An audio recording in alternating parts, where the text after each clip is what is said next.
दिन के 12 बज रहे थे, लेकिन सोहन अभी तक सो रहा था। उसकी माँ सुमित्रा ने उसे आवाज दिया। जा बेटा, देख सूरज सर पे चढ़ आया है, कब तक सोता रहेगा। लेकिन सोहन पर कोई असर न हुआ। वह चादर से मुंह ढक कर दोबारा सो गया। कुछ देर बाद उसे खाने की खुशबू आने लगी। दाल में तड़का लगते ही जोर से भूख लगने लगी। सोहन उठा और सीधे माँ के पास रसोई में पहुंच गया। माँ, क्या बनाया है? पहले जाकर नहा, फिर आना रसोई में, दाल चावल बनाए हैं। दाल चावल सोहन को बहुत पसंद थे। वह फटाफट आंगन में गया और हैंडपंप से बाल्टी भरने लगा। इसी बीच उसे याद आया, उसने दांत तो मांजे ही नहीं। उसने फटाफट मंजन लेकर दांतों को रगड़ लिया और मग्गा साबुन लेकर बैठ गया नहाने। जल्दी से नहाकर कपड़े पहनकर रसोई में पहुंच गया। तब तक खाना तैयार हो चुका था। माँ ने खाना परोस दिया। खाना बहुत स्वादिष्ट था। सोहन ने पेट भर कर खाया। वह खाना खाकर उठा तो माँ ने टोक दिया। अब कहाँ चल दिया? माँ, लगता है खाना कुछ ज्यादा ही खा लिया। बहुत तेज नींद आ रही है, मैं सोने जा रहा हूँ। हे भगवान, अभी 1 घंटे पहले ही तो सोकर उठा है। तुझे बस सारा दिन यही काम है, उठो, खाओ और सो जाओ। तुझे पता है तेरे पिता खेत में कितनी मेहनत करते हैं, तब हमें 2 वक्त की रोटी मिलती है। कुछ नहीं तो जाकर उनकी ही मदद कर लिया कर। उनके लिए खाना ले जा, मैं अभी तैयार कर रही हूँ। सोहन पर तो जैसे दुखों का पहाड़ ही टूट पड़ा। माँ, तुम्हें तो पता ही है, इतनी धूप में मैं पहले भी खाना देने गया था, आकर कितना बीमार पड़ गया था। तो भी चली जाना, मैं तो सोने जा रहा हूँ। सुमित्रा को बहुत गुस्सा आया। इससे पहले वह कुछ कहती, सोहन तेजी से अपने कमरे में जाकर सो गया। सुमित्रा खाना लेकर खेत पर पहुंची। कबीरदास बहुत मेहनत के साथ खेत जोत रहे थे। सुनो जी, पहले खाना खा लेते। अरे, तुम इतनी धूप में क्यों परेशान होती हो? सोहन के हाथ ही खाना भेज देती। हमारे तो भाग्य ही फूट गए। ऐसा आलसी बेटा मिला है, बस खाता है और सो जाता है। भगवान जाने इस लड़के का क्या होगा। चिंता मत करो, एक दिन सब ठीक हो जाएगा। सोहन के माता पिता सोहन की आदत से बहुत परेशान थे।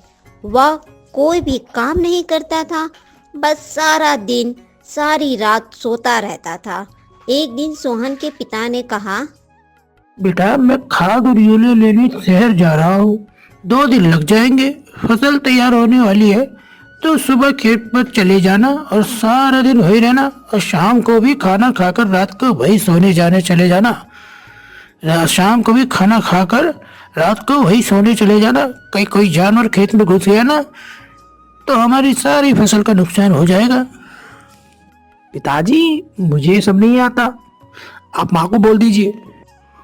नालायक, खेत की देखभाल आदमियों का काम होता है। अगर मुझे पता लगा तो खेत में नहीं गया, ये फसल को नुकसान हो गया, तो तेरी खैर नहीं। सोहन डर गया। वह पिता के जाने के बाद माँ से बोला, माँ, तुम सुबह जगा देना, नहीं तो पता नहीं पिताजी क्या करेंगे। सुमित्रा सोहन को सुबह 4 बजे जगा देती है। सोहन हाथ में फावड़ा लेकर खेत में पहुंच जाता है। वहां जाकर देखता है चारों ओर ठंडी ठंडी हवा चल रही थी। वह एक पेड़ के नीचे बैठ जाता है। तभी उसे हल्की हल्की रोशनी नजर आती है। पूरा खेत लाल रोशनी से भर जाता है। सोहन यह सब पहली बार देख रहा था। वह आश्चर्य से देखता ही रहा। कुछ ही देर में सूरज देखकर सोहन को बहुत आश्चर्य हुआ। कुछ ही देर में सभी गांव वाले खेत में काम करने आने लगे।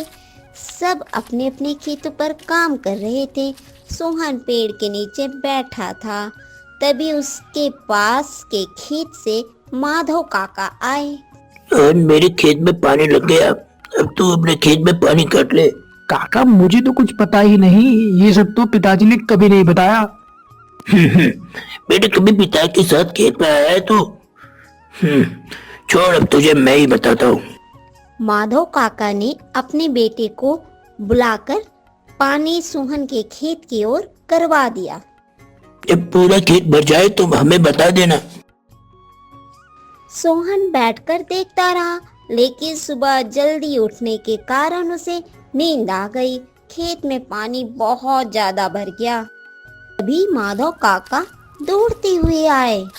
नालायक, ये सोने आया था क्या? अपने पिता की सारी मेहनत बर्बाद कर दी, सारी फसल नष्ट हो गई। सोहन हड़बड़ा कर उठा। उसका खेत पानी से लबालब भरा हुआ था। माधव काका ने जल्दी से पानी दूसरी ओर काटा, लेकिन तब भी बहुत देर हो चुकी थी। लगभग आधी फसल खराब हो चुकी थी। काका, अब कुछ नहीं हो सकता क्या? नहीं बेटा, तैयार फसल का ध्यान बच्चे की तरह रखना होता है। समय से पानी देना, खाद देना, जानवरों से बचाना, इसलिए हम दिन रात खेत पर रहते हैं। अब तो भगवान ही मालिक है। सोहन पेड़ के नीचे बैठा रोता रहा। दोपहर को सुमित्रा खाना लेकर आई। उसे सब पता लगा तो उसने भी सोहन को बहुत डांटा। शाम को सोहन घर नहीं आया, ना ही उसने खाना खाया। उसकी भूख, प्यास, नींद सब उड़ चुकी थी। अगले दिन जब कबीरदास घर वापस आए तो उन्होंने सोहन के बारे में पूछा। सुमित्रा ने सारी बात बता दी। कबीरदास सब छोड़ छाड़ कर दौड़ते हुए खेत पर पहुंचे। उन्होंने देखा मोहन पेड़ के नीचे बैठा रो रहा था। आधी फसल खराब हो चुकी थी। पिताजी, मुझे माफ कर दीजिए, मेरे आलस में इतना बड़ा नुकसान कर दिया। आप चाहे तो मुझे पीट लीजिए। नहीं, तुझे मारने से फसल ठीक तो नहीं होगी। आधा घर आज के बाद कभी आलस नहीं करेगा। चल अब घर चल, वही बात करेंगे।